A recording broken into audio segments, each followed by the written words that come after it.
Paris wakes to iron light. A colorless sky hangs over the city, and the air cuts like a blade. Frost creeps along the stones of the Place de la Révolution. A timber frame rises above a sea of wool coats and red caps. Drums blur into a single, relentless pulse. The crowd compacts like one body, faces turned upward, breath steaming white. The cart comes in a slow roll, wheels moaning over frozen paving. National Guards flank it, bayonets bright and bare. A priest rides beside the prisoner, his lips moving without sound. Father Edgeworth de Firmont leans close, his voice a small thing against a winter that swallows warmth. They say he murmurs last comforts, prayers learned in quiet rooms while the city learned to shout.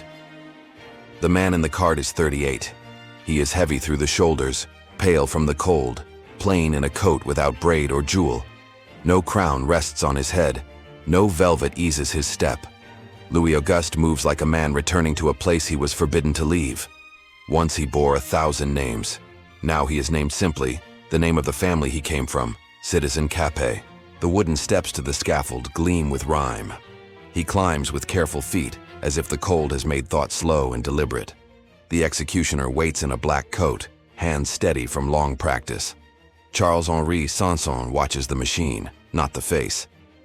He checks rope, pin, the iron weight that will make law of flesh. The guillotine is new, precise, a device of clean endings. It promises efficiency, like a surgeon without mercy. Louis resists the cords at first. His voice is level, his posture is calm. "What do you intend?" he asks. They answer that he will be bound. He yields for the sake of order. The drums keep time, slow then faster. He reaches the platform and turns. He raises one hand, a small gesture against the vast hull of the crowd. A hush moves like a tide through bodies. He speaks then, his words clear in the cold. "I die innocent of all the crimes imputed to me. I forgive those who are the cause of my death, and may my blood never fall back upon France." The sentence leaves his mouth without pleading. It lands and becomes an accusation against the world beneath him. The drums lift again and their sound swells until it covers the sentence and everything else. The lunette closes with the small knock of wood on wood. There is a pause that feels like a held breath across the city. The blade drops. The body convulses once, then goes still. Blood climbs the grooves and darkens the straw. A hand pulls the hair and the head is shown to those who made it law. The motion is both ritual and obscene. A roar breaks from 20,000 throats. "Long live the Republic," they cry. Some press forward to catch the red on handkerchiefs as if it were relic oil. Some dance, feet flinging up slush, faces fever bright. The king is gone and the crowd remains. The drums do not stop. How does a life bend to this edge? How does a crown become a weight, a curse? Then the sudden absence of breath. To answer, we must step back, away from January and the frame of wood and steel, toward a softer light and rooms lined with mirrors. Versailles shimmers in heat and gold. Candles double in gilded glass and corridors swallow footsteps. A boy moves through the palace like a dutiful ghost. Louis Auguste is not shaped for the theater of court. He prefers maps to masquerade, locks to banquets. He makes himself small crafts in a little workshop, turning pins and springs with awkward, patient hands. The palace wants theater. The prince prefers measured things that click and fit. His father dies, the heir dies, and the second son steps into a fate he was not taught to wear. At 15, he marries an Austrian archduchess, Marie Antoinette. The match is a chain clasped for dynastic peace, silk and ceremony binding Bourbon to Habsburg. The girl is 14 and the court watches every misstep. The alliance is misread by rumor as a suffocating foreignness. Pamphlets begin to gather bile and spit like a slow plague. The marriage stumbles at first. For years, its midnight rooms remain quiet. Scandal scents the air. Whispers claim private operations and small remedies to private failings. Many historians now call that gossip. They call it a veil cast over two people who learned, often too late, how to be alone together in a palace that was itself a performance. He inherits the throne in a nation that is exhausted. War with Britain and a series of expensive theaters of conflict have hollowed the treasury. The American War of Independence costs coin and honor in unequal measure. Louis meets ministers who speak of economy and courage. Turgot, Necker, men who try to cut and borrow in turns. He makes gestures toward reform. He opens royal domains to less brutal justice. He reduces certain feudal burdens where he can. These acts sit beside habit and resistance. Privilege is thick-rooted and noble families turn against any axe lifted near their own bark. The queen is an easy target. She is foreign, young, accused of extravagance and of influencing the king. Pamphlets multiply. Portraits are slandered with obscene captions. The market women of Paris begin to hum with complaint. Bread becomes the simplest measure of patience. A few bad harvests walk through the years like creditors. Prices rise and the poor grow mute with hunger. The court still dances while the city grinds. A volcano half the world away flings ash into a sky, and fields choke on the gray dust. People trade hunger for rumor. Anger thickens into rumor, and rumor becomes banners. When the Estates General opens in 1789, old orders meet in a hall that is not gathered in long memory. Clergy, nobility, and the Third Estate fill the rooms with words that tangle around votes and rights. The Third Estate insists that votes be counted by man, not order. Doors shut in their faces. Men who will not back down meet in a tennis court and swear. The oath is a small thunder, a compact that promises to not dissolve until a constitution stands where privilege once towered. Soldiers shift around Paris and Versailles, a ghost army that smells of powder and authority. The Bastille falls on July 14th, and the city learns what it feels like to win a small, fierce thing.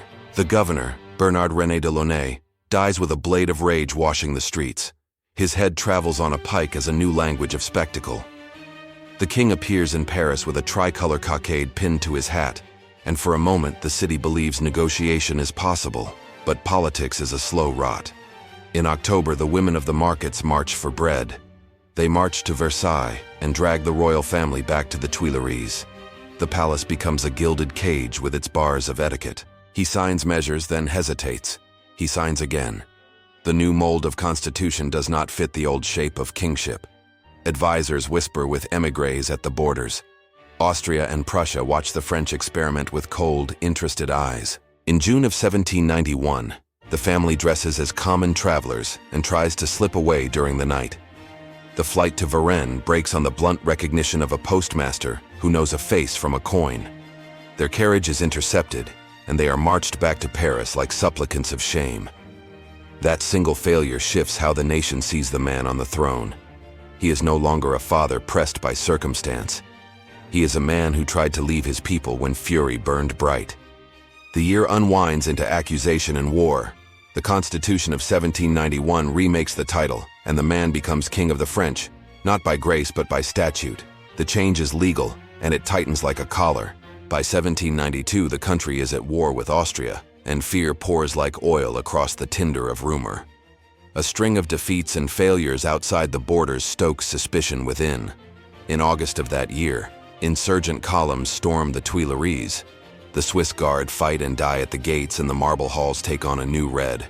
The royal family is dragged to the temple, a medieval tower that is mockery of grandeur, and a cage lined with memory.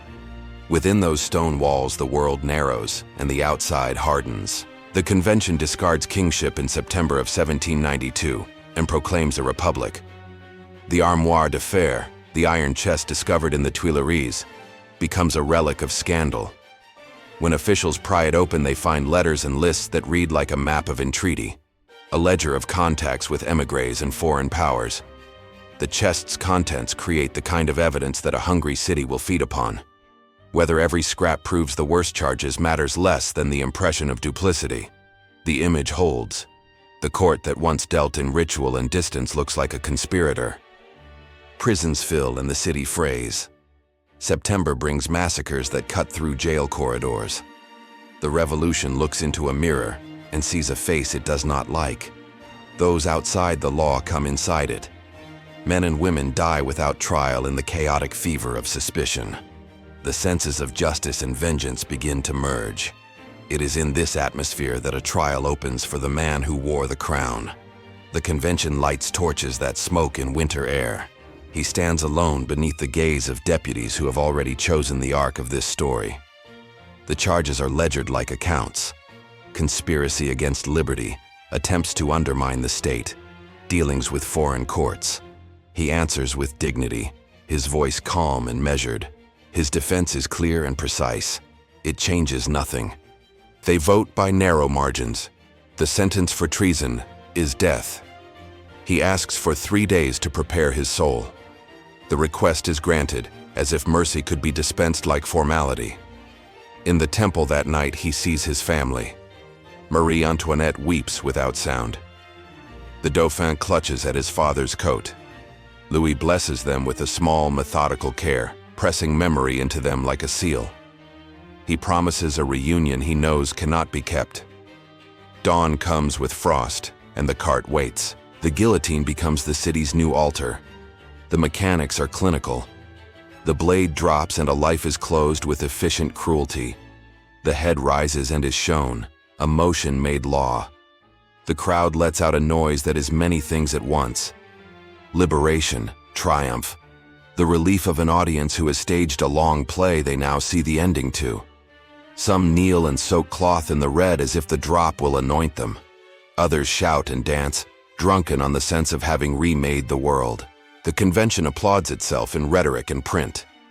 Newspapers claim purity and rebirth. They call the execution the end of tyranny. In rooms where maps had been studied and letters penned, men declare revolution complete. Yet the machine they have constructed is not ordered by philosophy alone. It is fed by anger, by fear, by hunger for retribution, by the human appetite for spectacle. Within months, the blade begins to find not just the old order, but the hands that made the old order fall. Danton, whose voice once shook halls with a laugh and a command, finds himself named on lists and brought before the same instrument. His vigor dies beneath the same mechanism that disposed of kings. Robespierre, a figure of austere conviction, rises into influence and then falls into paranoia. He imagines virtue as law and virtue as a purging fire. He creates committees that claim to cleanse the republic. The terror becomes a governance of accusation. Men who spoke of reason turn to terror as a method. Sanction follows sanction. Guillotines multiply like harvest tools. By the summer of 1794, the place that once bore a single scaffold holds many. The air takes on the smell of iron and salt, like old wounds left to the weather. The circle tightens. The same men who signed death for a king find themselves marked. Robespierre's fall is violent and abrupt. A failed pistol leaves his jaw broken. He is dragged to the block as the crowds that styled themselves as guardians of virtue look on and find their faces echoed back, worn with the same hunger. His end is noisy and messy in a way that mocks the efficiency they once praised. The republic stands and the blade still falls. The law has become a procession of endings without reconciling any of the moral questions that fed it. Marie Antoinette is led in chains through streets that once showered her with flowers. The queen's hair turns white in the harsh winter of imprisonment. She speaks little at her end, and the crowd that once howled now watches with a smaller appetite. The spectacle has aged. The novelty of blood dulls. What began as a cry for representation becomes a lesson in the limits of justice when it is driven by rage. The guillotine does not care for righteousness. It only grants finality. The republic is baptized in red and calls it purification. The revolution eats those who nurtured it like a stomach that mistakes all food for itself. After the storm of terror, another current carries the nation. Exhaustion. Then the search for someone who will give order again. The Directory struggles and falters, and by 1799, a general rises on the shoulders of war and fatigue. Napoleon Bonaparte crowns himself in time, and with his coronation a new chapter begins. He inherits a France shaped by violence and by the paradox of freedom sought through force. He holds power as a man who knows the cost of disorder. Yet the history of the scaffold does not end with a new master. The image of the blade becomes a vocabulary for power. The republic that expelled kings finds itself bending toward a single will. The cycle of power and its appetite remains. Louis XVI left a lesson in bloody lines across time. The divine right of kings fell to reason, and reason fell into violence, until both lay buried beneath the same cold earth. Still, the memory of that January morning lives. It lives in the grooves of the Place de la Révolution, in the quiet of rooms where once there was gilding, in the thin sleep of descendants who inherit names and curses in the same breath. The guillotine's shadow stretches far. It touches courthouses and battlefields and palaces. It touches the men who thought themselves architects of a new morality and taught themselves that terror could be a tool for justice. In those smoky rooms where maps were once spread and letters signed, men who had shouted fiercest at the scaffold lay down their heads beneath it. Danton, whose appetite for life was loud and human, falls silent beneath the same blade whose first great act was to cut the head of a king. Robespierre, austere and fearful in equal measure, dies in a rush of frantic violence, his jaw broken, his reputation shredded. Saint-Just, cold and young, meets similar ends. The names become a catalogue of irony and regret. The instrument that promised equality treats its own inventors with no more kindness than it showed a crowned man who could not bend to the new will. The streets of Paris fall silent, but the silence feels wrong, as if the air itself remembers. Where the guillotine once stood, the stones still hold their stains. Mothers lead their children past the square without looking. The city that once demanded justice now fears its own reflection. The revolution has survived, but the price is counted in ghosts. Every speech that promised light has ended in smoke. The crowd that shouted for liberty now whispers of safety and bread. Power has changed shape. It no longer wears a crown or speaks of the people. It is faceless, mechanical, cold as the blade that ruled the streets. The committees dissolve. The fever burns out. But the memory of death as order lingers. The same men who condemned a king meet the same end, their names added to the list of martyrs and executioners alike. Danton's courage, Robespierre's virtue, Saint-Just's certainty, all silenced by the device they praised. When the blade finally stops, another hand seizes power. Napoleon rises from the wreckage and places the crown on his own head. The Republic bows again, weary of its own chaos. The old world returns in a different costume. The circle closes. Louis XVI lies in a common pit, his kingdom scattered to memory. Yet his last words live on.